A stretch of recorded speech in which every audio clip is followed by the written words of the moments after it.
Presentato oggi il libro Anche quella foto acquistò valore dall'autrice e docente Alessandra Lamarca al Consorzio Universitario di Agrigento, alla presenza di tanti studenti che hanno posto diversi quesiti all'autrice dell'opera. Alla presentazione ha partecipato anche la dirigente scolastica Laura Sanfilippo e il docente di didattica generale dell'Università di Palermo Giuseppe Zanniello, che hanno dialogato con l'autrice. Essi sono stati anche intramezzati da interventi musicali. Perché leggere il libro?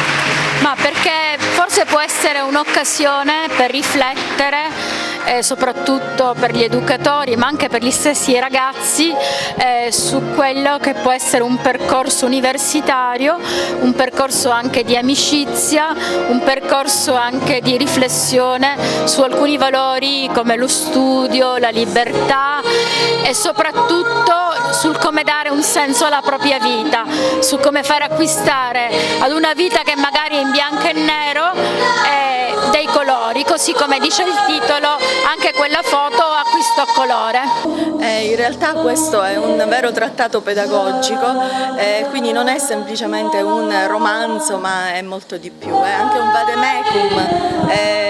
di chi vuole superare l'ansia per esempio degli esami. Ci sono tanti spunti di riflessione, quindi scritti da una pedagogista e come la professoressa Lamarca, che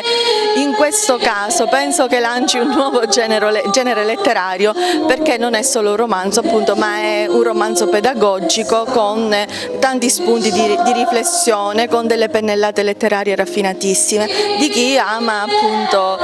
la cultura nel senso più alto e chi si dedica da molto tempo alla formazione. Siamo di fronte a un libro che insieme più cose, è un romanzo pedagogico, è una raccolta di storie di vita universitaria di studentesse di Agrigento, Caltanissetta, Trapani,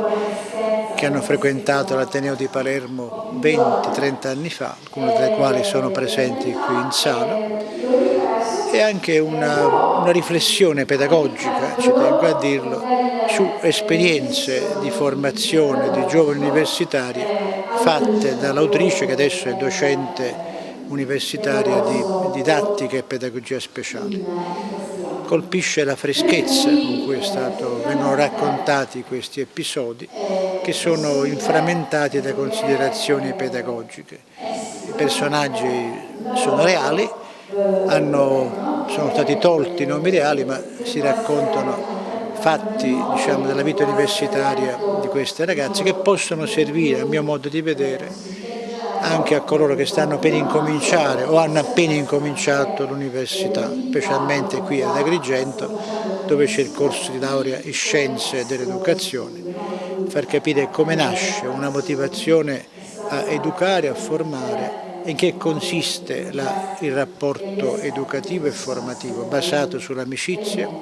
sull'aiuto reciproco, sulla trasparenza e sulla lealtà. Ecco, questo mi ha colpito di questo libro, leggendo le storie di queste giovani studentesse di allora, oggi madri di famiglia, professioniste che operano qui ad Agrigento, Trapani e Caltanissetta.